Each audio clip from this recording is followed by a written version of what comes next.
Welcome to Module 11. Let me try that again in case it didn't get it. Welcome to Module 11. So here we are, Module 11, and yeah, it says Practice Exercise 10 because the first module didn't have any kind of notebook or practice anything. So in this module, I'm going to deviate significantly from the text because the text had a different perspective on data and what to do with data when it came to programming. Now, we've dealt with a variety of different concepts when it comes to programming. We've dealt with data types, different types of data that we would use in the program. We've dealt with object-oriented program, the concept of a class exists and I can clone it or make a copy of it, and it is in essence a clone of that original class, but it has its own unique attributes and it inherits certain attributes and functionalities from that class. Like a list. Now that's a class that exists, and every time we create a new list, it's an instance of that list class. So we have data that we use in our program, and if we think back, why are we even programming to start with? What's a computer program do? Well, the computer program, when we think back, it allows us to interact with the computer hardware. So without some kind of operating system or application, we couldn't even interact with the hardware.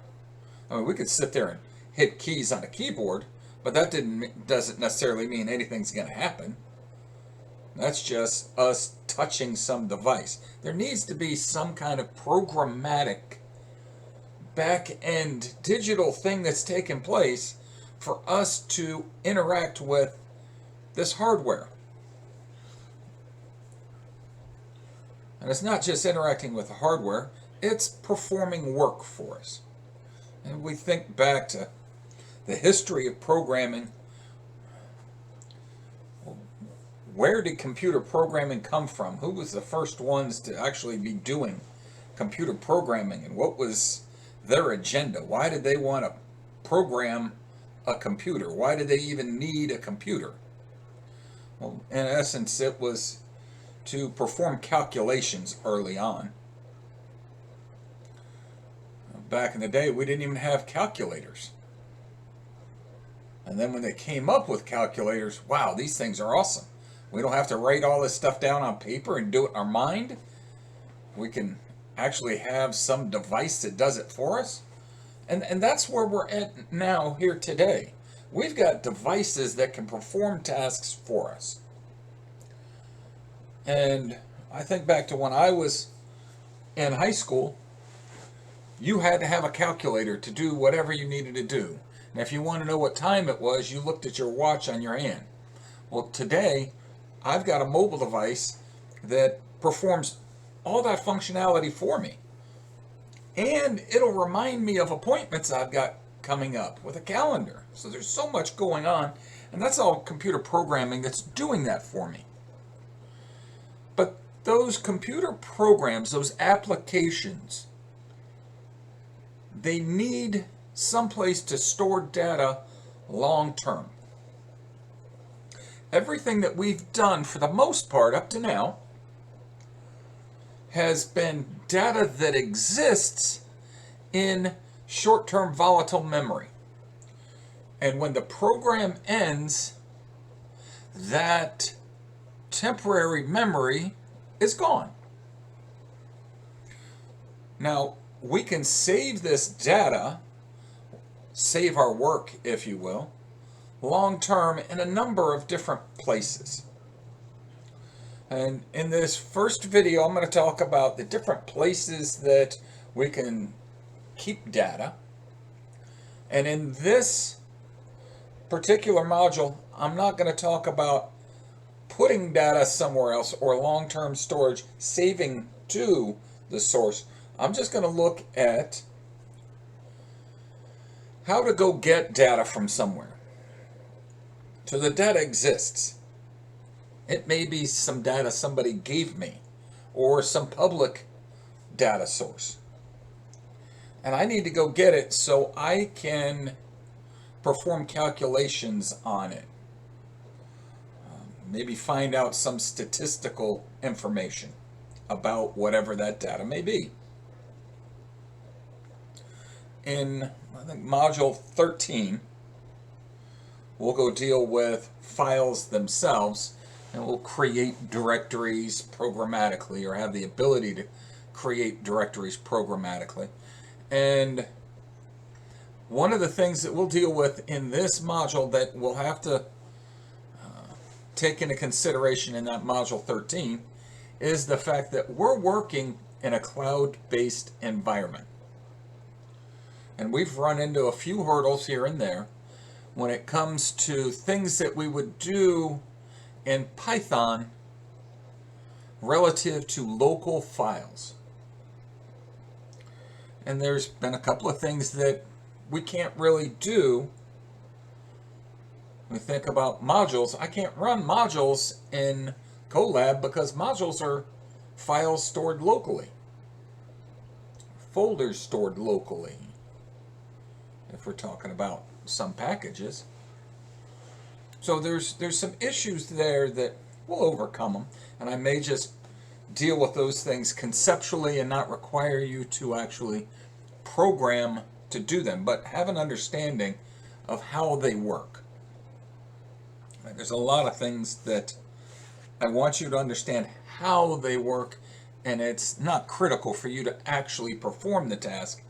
And then when you get to another language, say C++, C#, Java, you understand what that concept is and how it functions, and it'll help you ease into that language and actually apply those concepts. So with that said, the things that we've done up to this point didn't save anything long term, and they only involved whatever we created within our code. They didn't go get data from somewhere else. So let's go look at data acquisition. When it comes to data acquisition, in essence, we've got 4 different sources. Let me change this while I'm here, because I've got this $, and I'll talk about pip here in a second. $, is for running this command in a command line, and the exclamations if we're running it in Colab. So if you see those and you see the $, and it throws you an error, it's because it's a command line syntax. So, let me back up. So in recent years, I'll read to a degree, programming's been one of the primary tools to perform data analysis. But what programming are we using? It's the Python programming language. Now they also use R, and some use Java. But overall, the predominant language when it comes to data analytics or data analysis today is Python. And I've spoken about it many, many times. It has to do with its flexibility and the fact that it's so lightweight and it's open source. Anybody can go create a library if they want and share it with the world. Thus, we have a bunch of libraries available to us. So we've got these libraries, we've got packages that allow us to do tasks that were not built into Python originally. Add-ons, if you will. So we think back to what we've dealt with so far. We dealt with a list, a dictionary, a tuple, and sets, and those were all classes where we could create an instance of those, I'm going to say data types, but they are structures. There are structures so that we can store multiple pieces of data. So with that said, instead of me having to go manually create this list, I'd rather have some list somewhere that I can just go download, import it into my code, and use it. Let's say different types of data, and I think I've got something that I will bring in a CSV file here in one of these sections. That's something I use that is financial or credit data associated with people over time. What's their credit rating? How many credit cards do they have? What's their balance? And it allows us to take all that data, and it's a variety of different data types. We can take all that data, import it into our program, and then use a programming language to manipulate it. When you say manipulate it, what do you mean to manipulate it? We'll perform calculations, analysis, projections. There's a variety of different things. We can do whatever we want to with that. And in essence, we're just answering questions. When we're dealing with data, a lot of times you'll hear the term query. And a query is essentially a question of the data source. Let's go ask that data source a question, and the query gives us the result. Now, we've got 4 different commonly used sources of data. It all breaks down into 4 categories. Local files, now they're on our local machine in the local folder. And I could also point to remote files in, let's say, GitHub or my Google Docs, things like that. So I can point to a source that's not necessarily local, but I treat it in about the same way. I've got databases that I can access online, remote sources, local sources. That's a different form of data, a different structure of how the data is being stored. We've got APIs that we can connect to, and then we've got data sets that are available through libraries. So there's libraries we can install that let us get to different data sets. So with that said, let's go look at local files and the things we can do here. Now in this example, I don't have these files locally, and you don't either. So if we ran this, it's going to throw an error and say, wait a minute, that file's not there. This example.csv, it's not in this directory. The directory's not even there. This is just so we've got an example of a path, and it's the user on the OS, user's name, documents, and then it drills into the subfolders to ultimately find that CSV or comma separated values file. Now that's the absolute path to it. There's a relative path, and this is assuming that data is a folder in the same folder that your program exists in. So if your program exists in a folder, and in that folder was also another folder called data, this is a relative path. So we didn't have to be as explicit. So when it comes to CSVs, like I said, they're comma separated value files. And we've got different ways that we can go about bringing this data in. And I'm going to talk about, in this module, I'm going to talk about data frames. Because a data frame is a great structure for us to use, and it comes in Pandas, so it's in the Pandas library, and that structure allows us to utilize a variety of different data types in one structure. and there's a lot of functionality built into it to allow us to go get statistical information, to see things. It's a really nice library, and the things that allows us to do, they're really data focused. Okay. So with that said, we would import pandas, and we're going to give it an alias PD, and that's a very common alias used in Python programming.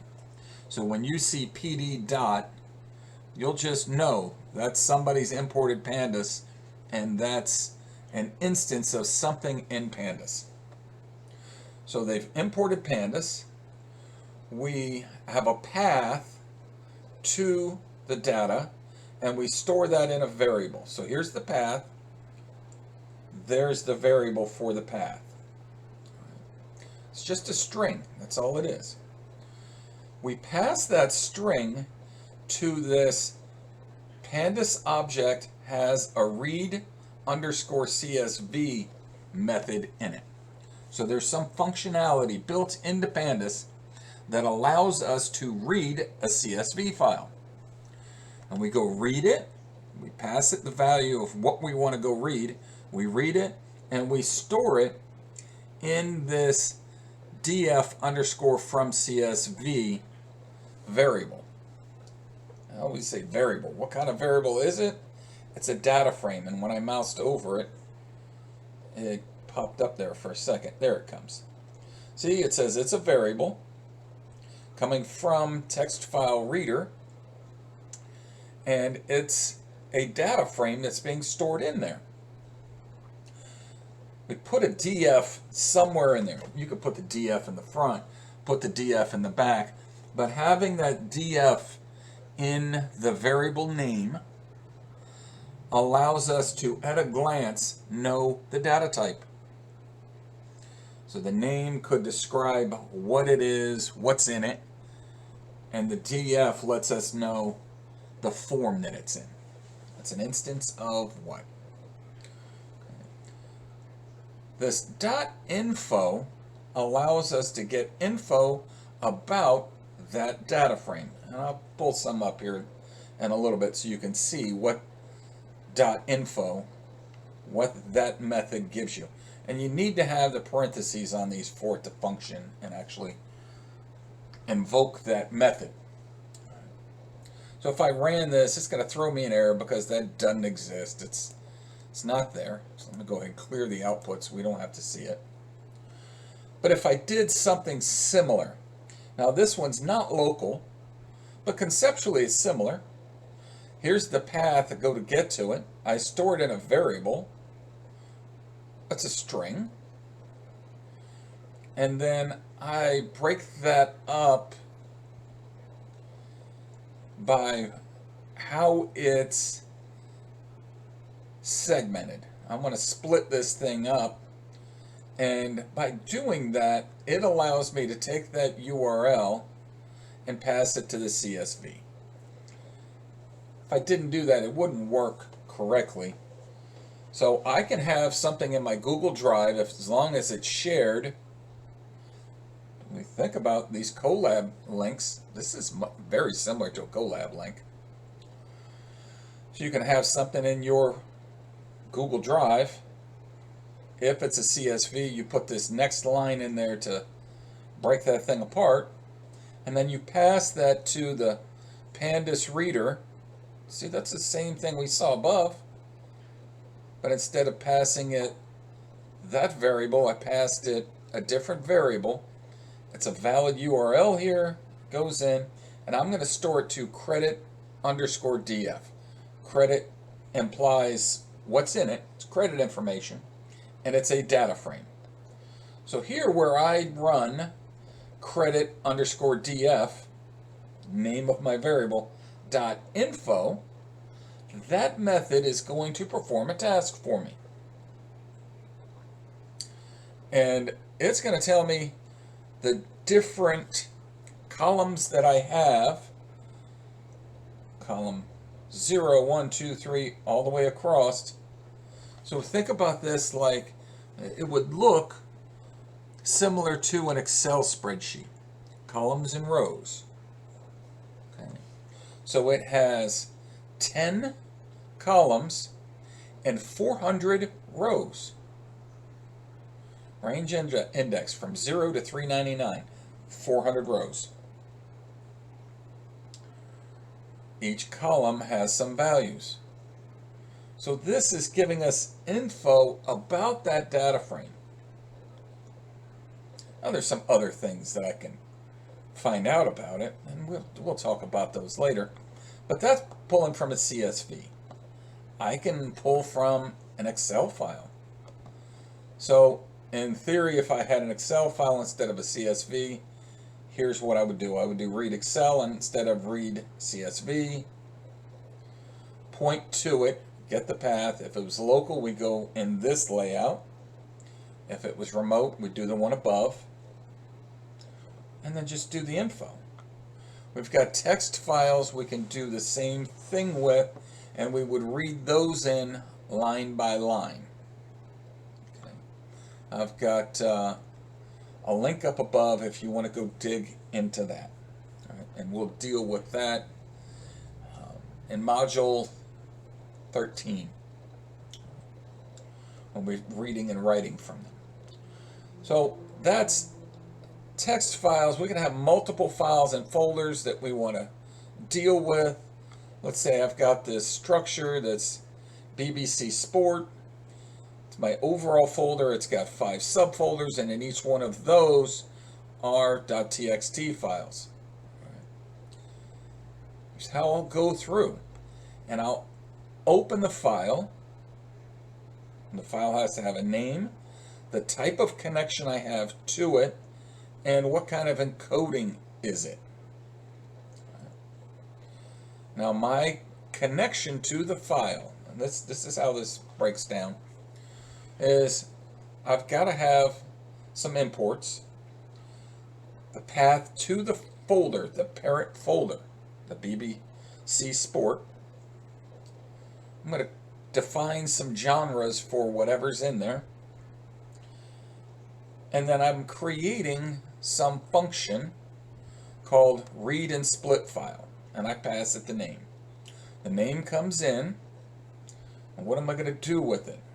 Well, I'm going to use the open method to open up that connection. And the type of connection is read, not write, so I can have read, write, or read, write. So this one is read only. So look but don't touch, read it in. I can't modify the file with this kind of connection. And think about this like a refrigerator door. You open it, you need to close it at the end. And this opened it. I prefer to have you have some kind of close that connection F at the end. Like I said, we'll talk about that in a couple more modules. We open the connection. So that's like making a phone call to somebody, and then from there we go through and read each line in that connection and store them in lines. We remove certain characters, and it's the characters, the new line character at the end of each line. I don't want those, but in a text file they're there to separate the different lines. And then we'll get rid of any lines that don't have anything there. And then that connection will return lines. So if we went and did this, it's going to go through step by step by step and get everything that's in there and do the work. Like I said, we'll talk about that more in a couple of modules ahead.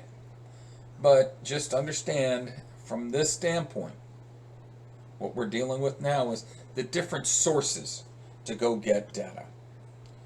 So we've got different files and folders that we can go look at, multiple files in a folder, and scan them all using a loop structure. I can connect to a database. Now, something about a database is that we need to note. Database databases traditionally have what we call normalized data. And normalization is not something I want to get into in this course. That's something you'll deal with in a database course. You may touch very lightly on it in CGS 1100, but it would be in COP 2700, or there's another CGS course on database that deals with it as well. Let's just put it in a broad context. Normalization means it's in a form that the more normalized it is, the more reliable I feel the data that's in there is going to be for me. So if it's a highly normalized database, man, that's really reliable. And there's a lot going on in there, and it's going to be more functional for me. If it's barely normalized, let's say it's kind of sketchy, and I may not want to use it without going through and taking some steps to normalize the data. But traditionally, if it's in a database, it is normalized to some degree. Now we see the term SQL. It means structured query language, and it is in essence a programming language to deal with data. It's a language all in and of itself. The COP 2700 course is all about learning that language. COP means it's a computer programming course. Computer programming databases, well, that's SQL. You could learn SQL applied to a different type of database, whether it's a Microsoft database, whether it's an Oracle database. There's a variety of different databases. There's a MySQL database. And each database platform has its own flavor of SQL.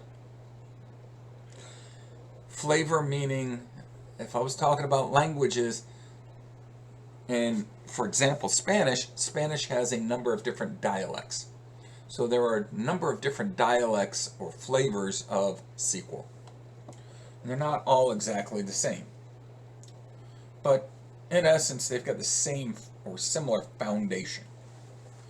So we can connect to a SQL database. This is SQLite. Here's an example of what we can do. I don't have this local, so I'm not going to run it and throw an error. But essentially, I connect to the database. Same kind of thing. We've got something that allows us to read it. Here is a SQL statement. Select all from invoice. There's a column called invoice. Get me everything that's in that column. That's what that means. That's interpreting the SQL statement. Select everything from invoice. Limit 5. Okay. So I'm going to execute that statement. That's local databases. There can be remote databases that I access on a server. I can connect to those, but I would need some connection credentials to get to it. They're not just going to leave a database open for anybody to go access and have the ability to modify it, because it wouldn't be there long. Somebody's going to get malicious and go delete everything that was there. So if you're going to get access to some remote database, you're going to have some kind of username and password to get into it and use that in your script. There's a way within Python to query databases, and that's the Python way to do it, and then there's the SQL way. And in this one, we're dealing with it in the Python way using the pandas objects that are in here. So create an engine, we're going to get some metadata, we're going to get a table, and we're going to bring it in, and we're going to use the programming language to do these things, not the SQL language. So it's a little bit different. Instead of doing it from a SQL verbiage, we're doing it more from a Python verbiage. Now, got two more things that we can access. One is an API. And you think about what are we talking about? API. All right. APIs allow us to interact with something traditionally over the internet through our application. And there's something I'll deal with, I'm going to talk about here in a second. At the end, the last recording that I'll do for this module, we'll deal with something called web scraping. And that allows us to use an API to go get data from a web page. So we can use this API to interpret what's on the other end. I need something to interpret what's going on at the other destination, because essentially we're going from one language to another. Web pages are written in HTML, and I need to interpret that and get it into something I can use in Python. Okay. I can go through, if I don't have credentials, connect to it. JSON is the format that I would use to bring that data back.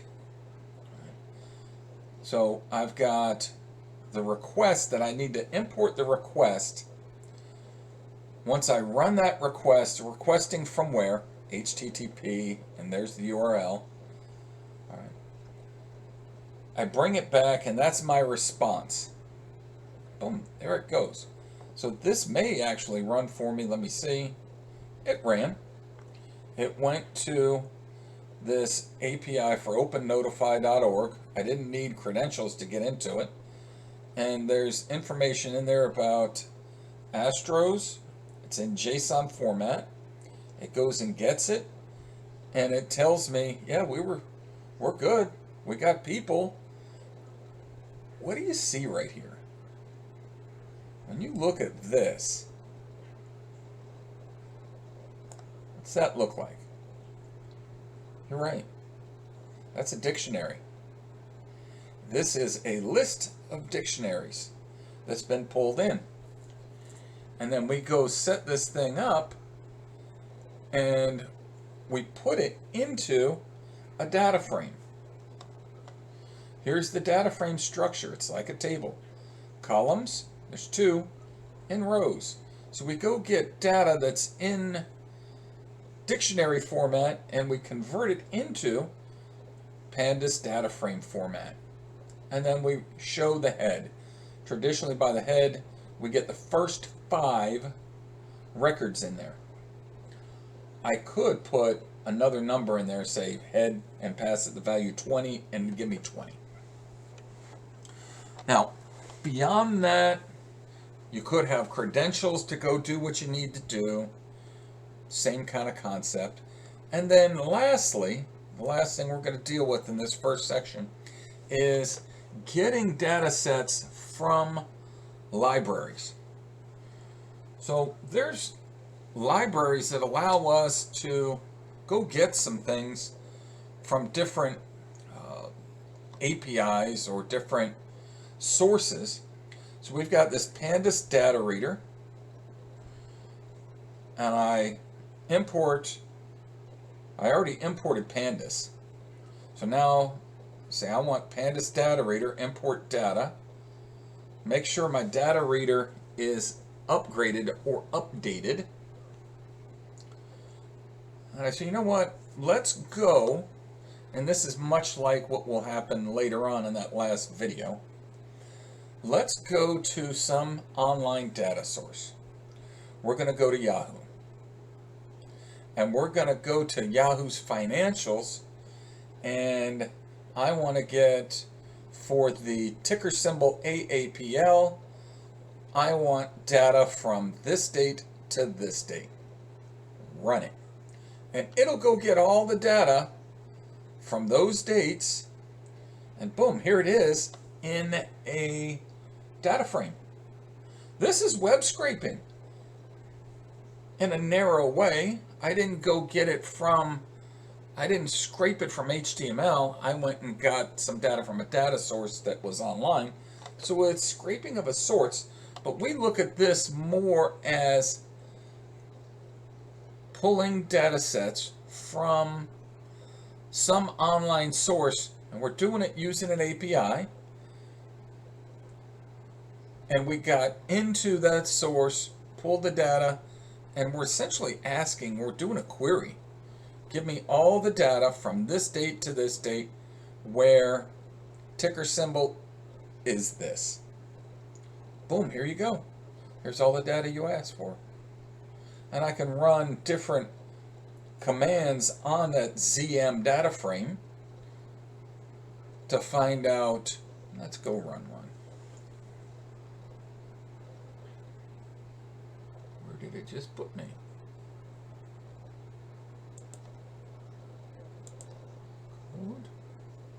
There we go. ZM.info. Tell me about ZM.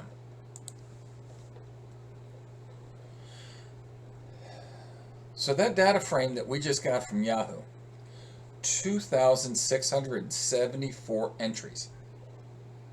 That means there's that many rows. From 0 to 2673. How many columns are there? There's 7. 0 to 6. I can go pull statistics from it based on certain things, the max, the mins, the averages, whatever it may be. So the data frame allows me to do a lot of things. So I can use one of the last things, Data Commons. It's something that is a Google tool that allows us to go, using that tool, get data from Google. Okay. So I can go connect to a specific data source and give me CDC info. Right. And based on that, I've got this data frame now that has 500 entries, 6 columns, and I can go manipulate that data however I want to. We've got another tool deals with Google's, and it's PyTrends. I've got to install it, so I use pip to install it. It goes through and does its thing, and then when we run it, it's going to go get data from that source relative to whatever it is that we're pulling in. And this brought in a data frame.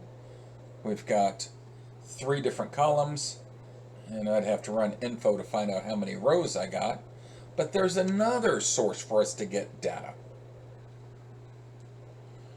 Lastly, some of you have gone through and done Kaggle training already and got that certification, a low-level certification in Python for Kaggle, from Kaggle. And Kaggle has a number of data sets that we can go connect to. But it works just like the other APIs that we've dealt with. So it's a web source. But you've got to set up the JSON part of it in Kaggle using your Kaggle account information. So they want to know who's accessing their data. So you've got to do some things on their end. You've got to do some things on your end, programming-wise. And essentially what you do is you set up your JSON account or credentials on the Kaggle side of it, and then you store your stuff in your Google Docs, and then you access it from there. I got a link here where you can, if you wanted to dig into this, it's not something we're doing in this course, but This is something way beyond, but this is how you would go about doing it. Okay? I'm just talking about the different ways to access data, get data into your program. In the next video, we're going to start talking about data wrangling. It's going to be a whole lot shorter than this video. And in essence, data wrangling is us making sure that what's supposed to be there is actually there. And in what form is this data? All right. So I'll see you there in the second video soon.